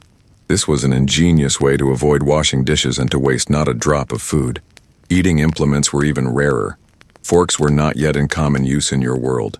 They were considered an outlandish Italian fad. Your main tools were a knife, if you had one, and your own fingers. The knife was a versatile tool. It cut bread and meat, and also served to pick up pieces of food and carry them to your mouth. Spoons, usually wooden or made of horn, were used for liquid pottage. But most often you simply used a piece of bread as a spoon, soaking up the stew directly from the common bowl or cauldron. The meal ritual itself was imbued with a strict hierarchy. The head of the family, the father, received his portion first. He got the best pieces if there were any, a morsel of meat if it was in the pot, or the thickest layer of stew. Then the other men and boys ate, followed by the women and girls. Food was distributed according to the perceived value of the worker. Those who performed the heaviest physical labor needed more calories. This was a harsh but practical logic of survival. Conversation during meals was not customary. You ate quickly and in silence, focused on the process. Exhaustion after a full day's work did not lend itself to polite chatter. Moreover, food was too precious to be distracted. This was a time for replenishment, not for entertainment. The silence was broken only by the sounds of chewing, the clatter of spoons against bowls, and the crackling of fire in the hearth. Etiquette was simple and functional. Do not speak with a full mouth, do not take the best pieces, do not spill precious food. The common cauldron or common bowl, from which everyone ate, was not only a consequence of poverty, but also a symbol of family unity. You all shared the same food, the same fate. This created a sense of community, but also tension, especially in hungry times, when every glance at a neighbor's piece was filled with unspoken desire. After the food was eaten, the ritual quickly concluded. Wooden bowls and spoons were simply wiped clean with a piece of bread or licked. Washing in the modern sense was rare. Water was precious and you had no soap. Dishes were simply put away until next time. Leftovers in the cauldron were not thrown away. They became the base for tomorrow's pottage. Nothing went to waste. This simple, almost animalistic scene of daily eating contrasts sharply with our modern notions of family dinner. It lacked grace, comfort, or variety, but in its harsh simplicity was its own honesty. It was a daily act of survival, shared with your closest people. It was a moment when the family, scattered throughout the day in fields and forests, gathered under one roof to nourish themselves and face another day in this harsh, unforgiving world. Every swallowed bite was a small victory over hunger, a quiet affirmation that you were still alive. Drinks of desperation. In the hierarchy of drinks in your world, ale stood at the top, followed by small beer, and somewhere at the very bottom of that ladder were the drinks of desperation. These were liquids you consumed when there was absolutely nothing else, when even the barrel of weak beer was empty and thirst became unbearable. These drinks brought no pleasure and contained almost no nutrients. Their sole purpose was to moisten a parched throat and keep you alive for another day. Drinking plain water, as we know, was dangerous, but sometimes there was no choice.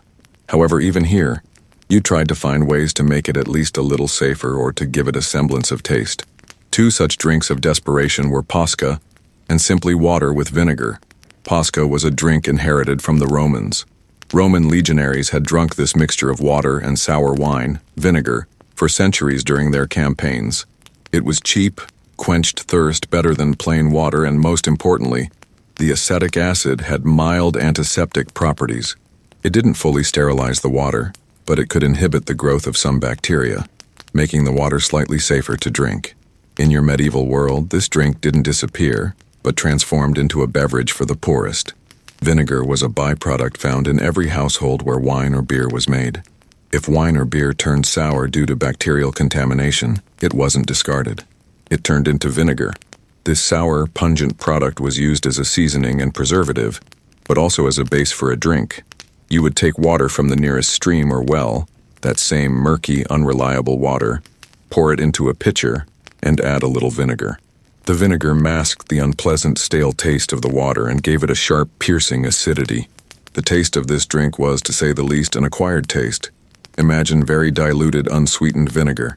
It was sour, caused salivation, and perhaps burned the throat a little.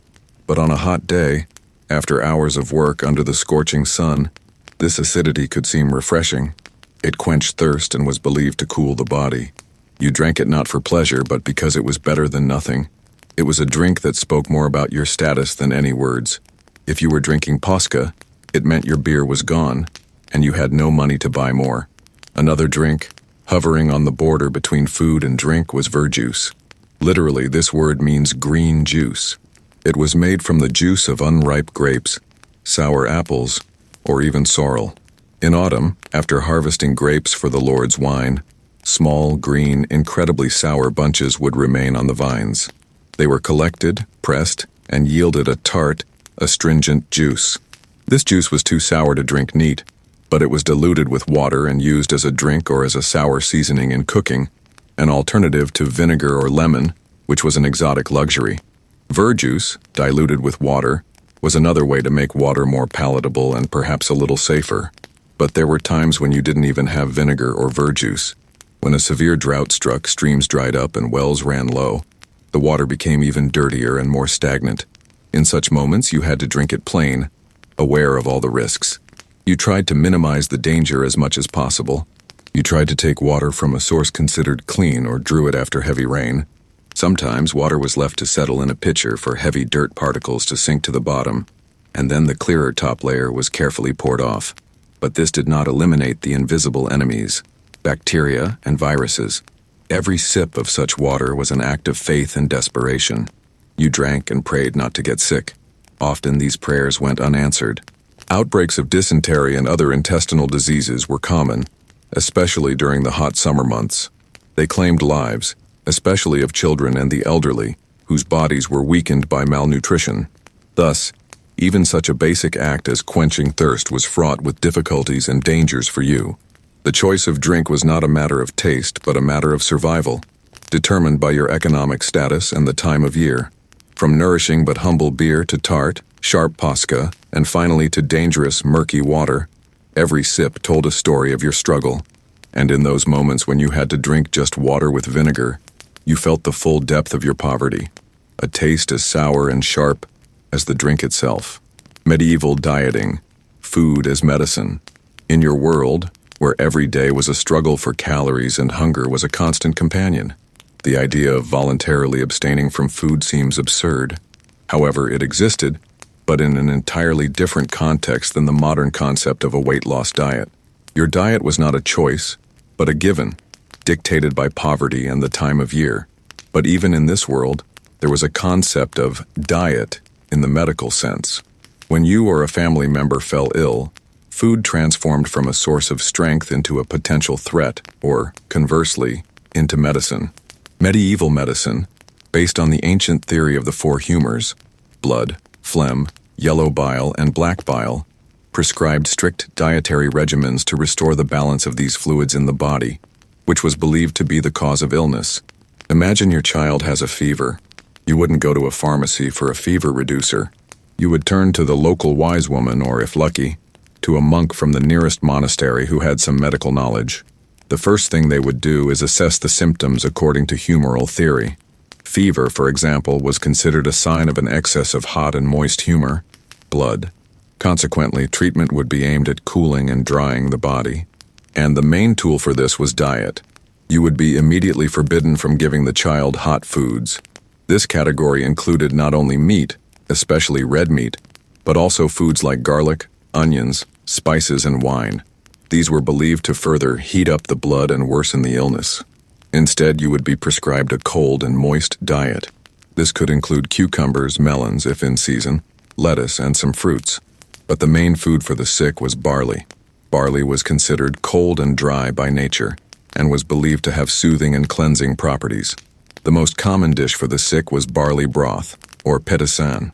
This was a liquid, almost transparent porridge, prepared from a small amount of barley boiled in a large amount of water. Sometimes soothing herbs like violet or lemon balm were added. This broth was easily digestible, provided the body with fluid, and did not overload the digestive system, which was believed to be weakened during illness. From a modern perspective, this was quite reasonable. A sick body needs hydration and easily digestible food. But from the perspective of humoral theory, it was a purposeful therapeutic intervention. Another important food for the sick was almonds. Almonds were expensive, imported products, but they were considered incredibly nutritious and moderate in nature, suitable for a weakened body. Almond milk was made from them. They were pounded in a mortar mixed with water and strained. This milk was a substitute for cow's milk, which was considered too phlegmatic and heavy for the sick. Based on almond milk, blancmange was prepared, a white jelly-like dish made from rice flour, almond milk, and for the wealthy, chicken meat shredded into the finest fibers. For you, the peasant, such a dish was unattainable, but the idea itself, light, white, easily digestible food for the sick, was widespread. If the illness was associated with melancholy, an excess of cold and dry black bile, the diet would be the opposite. You would be advised to eat hot and moist foods to counteract the cold and dryness, meat, wine, wheat bread. Thus, food was not just nourishment but a pharmacological agent. This system was full of contradictions. On the one hand, it prescribed hungry or very restricted diets to weakened people who, on the contrary, needed calories to fight illness. On the other hand, it intuitively grasped some correct things such as the importance of hydration and light food for digestive disorders. For you, this medical diet was another trial. When your child was sick, you not only suffered from anxiety for their life, but you also had to prepare a special, often meager meal for them, while your heart ached with the desire to give them a piece of bread with butter to gain strength. You followed the advice of healers because there was no other alternative. You boiled thin barley broth, hoping its cooling properties would overcome the fever. Food, which in ordinary life was a symbol of survival and strength, during illness became a source of fear and difficult decisions, another battlefield in your unending struggle for life. Deficiency diseases, the unseen enemy. Your diet, consisting primarily of coarse bread, grain porridges, and root vegetables, was not just monotonous, it was dangerous. It was critically deficient in key vitamins and minerals, making you and your family vulnerable to a range of malnutrition-related diseases. These diseases were invisible enemies that undermined your strength from within, made you susceptible to infections, and often led to disability or death. You didn't know about the existence of vitamins, but you were well aware of the symptoms of these ailments, which were as integral a part of your life as the changing seasons. This was the price of poverty that you paid with your health. The most famous of these diseases was scurvy, caused by a chronic deficiency of vitamin C. Vitamin C, found in fresh fruits and vegetables, is essential for the synthesis of collagen, a protein that is the building block for connective tissues, blood vessels, skin, and gums. In winter and early spring, when fresh produce was unavailable, your diet was practically devoid of vitamin C. Any dried fruits you might have had lost most of their vitamin C during storage. The first signs of scurvy were insidious: general weakness, lethargy, joint and muscle pain. You might attribute this to ordinary fatigue from hard work, but then the symptoms became more pronounced and terrifying. Your gums became inflamed, spongy, and bled at the slightest touch. Teeth loosened and fell out one by one. Spontaneous bruises and hemorrhages appeared on the skin, especially on the legs, as capillary walls became fragile. Old, long-healed wounds could suddenly reopen. Ultimately, scurvy led to internal bleeding and death. You saw it in your neighbors, you feared it in your children. Intuitively, you knew that fresh greens in spring, such as nettles or sorrel, helped, but often this help came too late. Another terrible disease was pellagra, caused by a deficiency of niacin, vitamin B3, often in combination with a lack of protein. This disease was common in regions where the diet was based on corn, after its introduction to Europe, or in your case, other grains poor in available niacin. Pellagra was called the disease of the 3 Ds: dermatitis, diarrhea, and dementia. First, a symmetrical rash, similar to severe sunburn, appeared on sun-exposed skin, on the neck, arms, face. The skin became rough, flaky, and darkened. Then came excruciating, debilitating diarrhea, which further emaciated the body. Finally, the disease affected the nervous system, leading to headaches, insomnia, aggression, confusion, and eventually, full-blown dementia. To onlookers, the person simply went mad. Vitamin A deficiency found in dairy products, liver, and orange vegetables led to night blindness, nyctalopia. As dusk fell, you or your child might practically lose all vision. This was not just inconvenient, it was dangerous in a world full of pits, ditches, and without lighting. Chronic vitamin A deficiency also led to xerophthalmia, drying of the cornea of the eye, which could result in complete and irreversible blindness. Furthermore, this vitamin is important for the immune system, and its deficiency made children especially vulnerable to infectious diseases such as measles. Rickets, caused by vitamin D deficiency, was the curse of children. Vitamin D is essential for the absorption of calcium and phosphorus, key minerals for bone growth. Although vitamin D is produced in the skin by sunlight, in northern latitudes with long, dark winters, there wasn't enough light. Children suffering from rickets had soft, deformed bones. Their legs bent under the weight of their bodies, taking on an O shape or X shape. The spine curved, the rib cage deformed, and growth was stunted. These children were left with physical disabilities for life, which in a world requiring heavy physical labor, was tantamount to a life sentence. Iron deficiency anemia was widespread, especially among women and children. Your diet, poor in red meat, was the main culprit. The symptoms were familiar to you: constant fatigue, pale skin, shortness of breath with the slightest effort, dizziness. You felt constantly exhausted with no strength for work. This condition was considered a normal part of life, not an illness that could be treated. These deficiency diseases created a vicious cycle. Malnutrition weakened the immune system, making you more susceptible to infections. Infection, in turn, increased the body's need for nutrients and was often accompanied by diarrhea, which hindered their absorption. A sick person could not work, which further exacerbated the poverty and hunger of his family. This was a silent, slow epidemic that had no name, but whose consequences you saw every day in the mirror, in the faces of your children, and in your village cemetery. Foodborne illnesses and parasites, the hidden dangers. In your world, where food was scarce and hygiene was an almost non-existent concept, every meal carried a risk. You weren't just eating to survive, You were playing Russian roulette with invisible enemies, bacteria, parasites, and toxins that lurked in your food and water. Food poisoning and parasitic infections were not rare incidents, but a constant backdrop to your life. Diarrhea, vomiting, abdominal pain, all of this was so commonplace that it often wasn't even considered an illness, but merely an unpleasant part of existence. But sometimes these ordinary ailments escalated into deadly diseases, taking lives and devastating families. The main source of danger was water. As we already know, your water was far from clean. It received sewage, animal, and human waste. It was a breeding ground for bacteria such as E. coli, salmonella, and the pathogens of dysentery and cholera. Every time you drank unboiled water or used it to wash vegetables, you risked infection. Dysentery, or bloody flux, was particularly terrifying.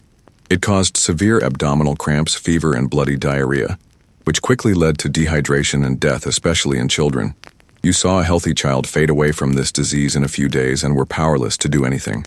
Meat and fish, if you had them, also posed a serious threat.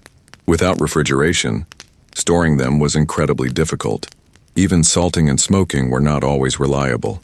If the process was compromised, deadly bacteria could develop in the meat. Botulism, caused by the toxin of Clostridium botulinum bacteria, was one of the most frightening food poisonings. It began with muscle weakness, impaired vision and speech, and then led to respiratory paralysis and agonizing death. You could eat a piece of ham that tasted normal, and hours later find yourself on your deathbed. Even your staple dish, pottage, could be a source of infection. The eternal cauldron, rarely washed and merely constantly refilled with new ingredients, could become an ideal breeding ground for bacteria if its temperature dropped below boiling point for long enough. Besides bacteria, parasites posed a huge problem. Your close contact with domestic animals, the lack of sewage systems, and the habit of fertilizing gardens with human and animal excrement created ideal conditions for the life cycle of worms. Parasite eggs contaminated vegetables, water, and your hands. You became infected by eating undercooked meat, especially pork, which carried the larvae of the pork tapeworm, or simply unwashed vegetables. Inside your body, these parasites grew to impressive sizes. Ascaris worms, resembling earthworms, could live in your intestines, causing abdominal pain, malnutrition, and in severe cases, intestinal obstruction. But the most terrifying was the tapeworm. You could become infected by eating just one piece of poorly cooked pork. In your intestine, a worm would grow from a larva, reaching several meters in length. It would attach itself to the intestinal wall and feed on your food, depriving you of precious calories. You would lose weight, weaken, but constantly feel hungry. Sometimes segments of the worm filled with eggs would pass with stool, which was the only but horrifying evidence of its presence. Infection with pork tapeworm larvae, cystic urcosis, was even more dangerous. The larvae could enter muscles, eyes, and even the brain, causing epileptic seizures and death. You knew about the existence of these worms. Folk medicine offered various remedies for their expulsion, mostly based on bitter and poisonous herbs such as tansy or wormwood. Sometimes these remedies worked, paralyzing the parasites, but they were also dangerous to humans, and an overdose could be fatal. Finally, there was the threat of natural toxins. The most famous was ergotism, or St. Anthony's fire, caused by the ergot fungus, Claviceps purpurea, which infected rye and other grains, especially in wet years. Ergot looked like small black horns on the ears of grain. If it wasn't sifted out and got into the flour, the bread became poisonous. The disease had two forms. The gangrenous form caused a terrible burning sensation in the limbs, hence the fire, which was followed by numbness and then dry gangrene. Fingers and toes turned black, mummified, and fell off. The convulsive form affected the central nervous system, causing agonizing convulsions, hallucinations, and psychosis. Entire villages could be afflicted by this disease, and people believed they were possessed by the devil. Thus, every meal was an act of trust, which too often proved unfounded.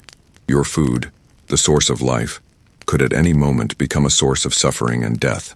This constant, invisible threat added another layer of anxiety to your already difficult existence, reminding you that in this world danger lurked not only in the forest or on the battlefield, but also in your own bowl. A hymn to resilience.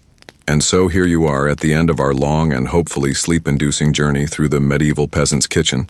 We have examined your eternal pottage, your coarse bread, the rare feasts of meat and milk, and the desperate search for food in the forest and garden. We have talked about hunger, disease, exploitation, and constant struggle. The picture we have painted is bleak, full of deprivation and suffering. It's easy to succumb to the temptation of seeing your life as just a hopeless series of misfortunes, and in many ways it was. But to stop there is to miss the most important, most astonishing part of your story. This is a story not only of suffering but also of incredible, almost incomprehensible human resilience. Your survival was not by chance. It was the result of 1,000 years of accumulated knowledge, passed down from generation to generation. This was not knowledge written in books, but knowledge woven into the fabric of daily life. You knew how to predict the weather by the color of the sky. You knew which soil was best for barley and which for oats. You knew how to tell if a cow was sick from the slightest signs. You knew which herbs could reduce a fever and which could stop bleeding. You knew which mushrooms were edible and which would kill you in agony. This was an encyclopedia of survival, written not in ink but in the scars on your hands and the experience of your ancestors. Your ingenuity was limitless because it was the only tool you had in abundance. When food was scarce, you learned to thicken pottage with bran or even sawdust. When there was no firewood, you collected dried dung and used it for fuel. You mended broken tools with whatever was at hand, a piece of rope, a willow branch. You wove shoes from bast fiber and baskets from willow. You turned waste into resources, and scarcity into an impetus for creativity. This ability to find a way out of any, even the most desperate situation, was your greatest talent. You possessed a physical endurance that is difficult for us to imagine today. From childhood, your body became accustomed to hard labor, to cold, to hunger. You could work in the fields from dawn till dusk and then walk several miles home. Your hands were calloused. Your back ached, but you kept going. This endurance was not only physical, but also psychological. You learned to accept difficulties as a given, without falling into despair. Your humor, often dark and gallows-like, was a defense mechanism that allowed you to laugh in the face of adversity. Your songs, stories, and celebrations, however rare and modest, gave you strength and a sense of community. You lived in a close connection with nature that we have completely lost. You knew the rhythms of the sun and moon, the cycles of plants, and the habits of animals. Nature was for you both provider and enemy. It gave you harvest, but it could also destroy it with drought or flood. It gave you medicinal herbs, but it also sent diseases. This duality taught you humility and respect for forces that were greater than yourself. You did not try to conquer nature. You tried to live in harmony with it, to take what it offered, and to steadfastly endure its blows. And perhaps the most important source of your strength was community. You did not survive alone. You lived in a village, surrounded by neighbors who shared your same fate. You worked together in the fields, celebrated weddings together, and mourned the dead together. When a neighbor's house burned down, the whole village helped build a new one. When a woman gave birth, other women came to her aid. This network of mutual assistance, despite internal quarrels and conflicts, was your social safety net. You were bound by ties of kinship, neighborhood, and a shared struggle. There was immense strength in this collective survival. So when you think of yourself, the medieval peasant, do not think only of a victim. Yes, you were oppressed.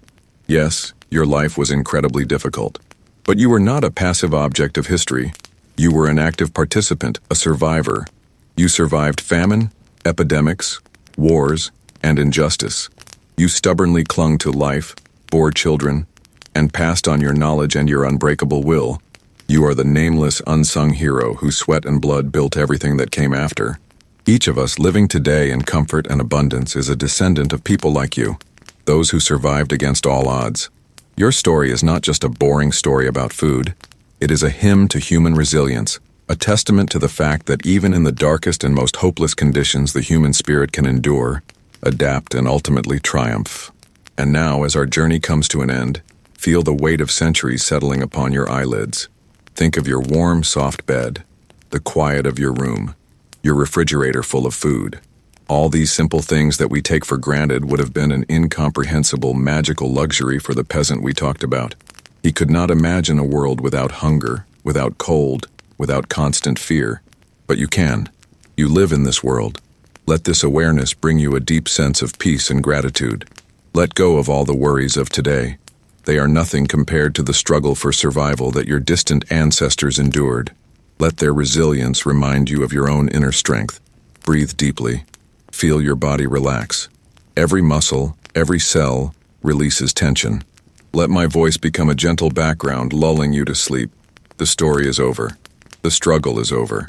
Now it's time to rest. Time for deep, restorative sleep. Sink into the darkness, into the silence, into peace.